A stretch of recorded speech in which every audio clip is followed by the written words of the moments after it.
Hey, how you doing? Hope everything's good with you today because I want to talk about something that just happened with Silent Hill F and its patch 1.02. And honestly, there's a lot to unpack here. This isn't just one of those small hot fixes that barely anybody notices. This is one of those updates where the community instantly felt the impact because of what it changes, what it fixes, and also what it kind of takes away. If you've been following the conversations around this game, you probably already know it's had a weird little situation with bonus content and additions, and that's exactly what Konami is trying to straighten out with this patch. But there's more going on here than just that. I want to break it all down in a way that feels like we're just hanging out and talking through it, not in some boring press release style. So let's start from the top and really go through what's happening, why it matters, and what the future might look like for this game. Because Silent Hill F is already in an interesting spot as a title in the series.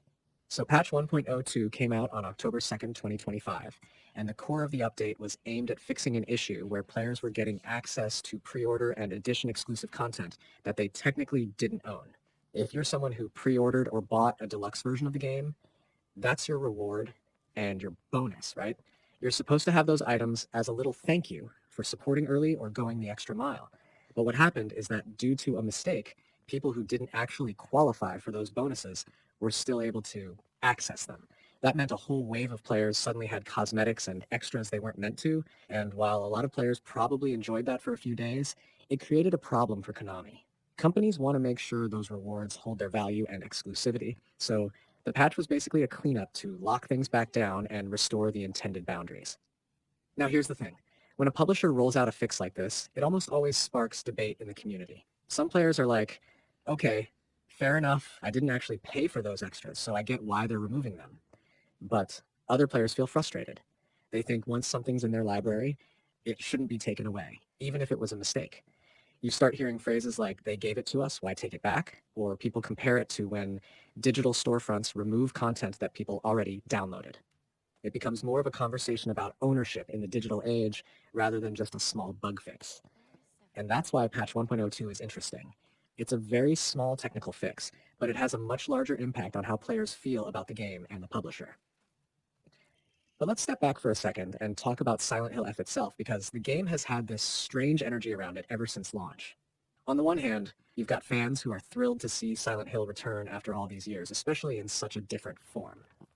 This isn't just another rehash of the old formula.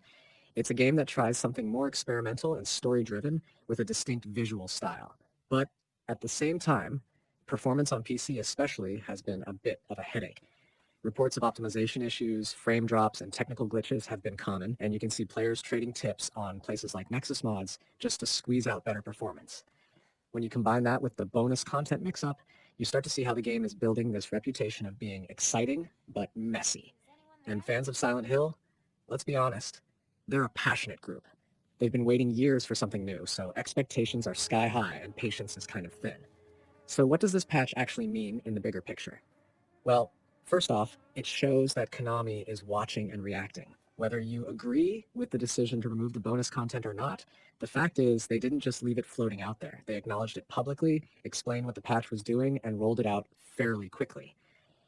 That tells us they're not letting the game just coast after release. They're actively maintaining it. And if you're somebody who wants to see Silent Hill F get the attention it deserves, that's at least somewhat reassuring.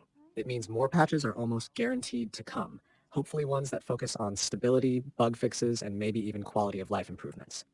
It's also worth thinking about how patches like this shape the narrative of a game over time. For example, when you look back at other modern releases, some titles launched in rough shape, but turned things around because the developers kept working and patching. Cyberpunk 2077 is a prime example. At launch, it was a mess, but with enough updates and enough fixes, it eventually earned back a lot of goodwill.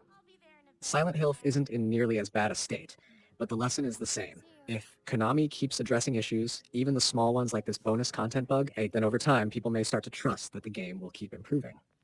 Another angle to consider is how communities respond differently across platforms. On PC, patches like this tend to get dissected down to the smallest details. People check SteamDB, compare files, and analyze what changed. On consoles, it's a bit more invisible. You just see an update notification, and then you play. But what's interesting is that across all platforms, people were talking about this bonus content issue, which means patch 1.02 was probably one of the more noticeable updates so far. And given how social media works, that kind of visibility always amplifies the drama around it. Now, something I find fascinating is how this fits into the long history of Silent Hill as a franchise. Silent Hill games have always had this kind of cult aura to them, where even the flaws become part of the conversation. People still argue about which entries are the best, which ones count as true Silent Hill, and which experiments went too far. Silent Hill F being such a departure already put it under a microscope, and now these patches and updates are becoming part of that larger story. When fans talk about the game in the future, patch 1.02 will probably get mentioned in the same breath as its performance struggles and its narrative choices. It's one of those little moments that adds texture to the timeline of the game. Let's not forget the player psychology here too. When a game takes something away, even if it's something you weren't technically supposed to have, it always feels worse than when it gives something new. That's just how human nature works. Gaining feels good, losing feels worse. So Konami is in this tricky position where they had to correct a mistake, but they knew some players would feel sour about it. That's why communication is so important. The fact they made an announcement explaining what the patch did was necessary, because without that, rumors and frustration would spiral even further. And if you've been around long enough in gaming communities, you know how quickly misinformation spreads. Another thing this update makes me think about is the way edition-specific content is handled in modern games. A lot of people already dislike the idea of locking cosmetics, missions, or items behind pre-orders or deluxe editions. They see it as a kind of unfair segmentation of the player base. And when something like this happens, where that exclusive content accidentally becomes widely available, it kind of highlights just how arbitrary those walls are. Some players start to wonder, why not just make it available for everyone? It's an old debate, but Silent Hill F accidentally reignited it by making those items available and then snatching them back. And of course, there's the speculation about what's next. If patch 1.02 was about fixing bonus content, maybe patch 1.03 will target performance. Maybe they'll refine the way that the game handles visuals on PC, maybe they'll smooth out loading on consoles, or maybe they'll address some narrative bugs people have mentioned. Every patch becomes part of a roadmap in players' heads, even if Konami hasn't officially laid one out. And since this series carries so much weight for horror fans, people are paying extra close attention. So overall, what we're looking at with patch 1.02 is more than just a technical fix. It's a small but meaningful signal about how Konami is managing this game, how they're balancing mistakes with accountability, and how the community is reacting to those decisions. Whether you lost access to bonus content you weren't supposed to have, or you barely noticed the patch at all, the story around it matters because it's shaping how Silent Hill F is perceived in these early months. And if you care about the long-term health of the series, that perception is important. Now, I know some of you are probably wondering if this is the kind of patch you should actually care about, and the honest answer is yes and no. Yes, in the sense that it shows Konami is actively correcting the game and paying attention, but no, in the sense that it doesn't dramatically change gameplay or fix the performance struggles many people are waiting to see addressed. So it's not like your experience is going to suddenly feel smoother or scarier or more immersive because of patch 1.02.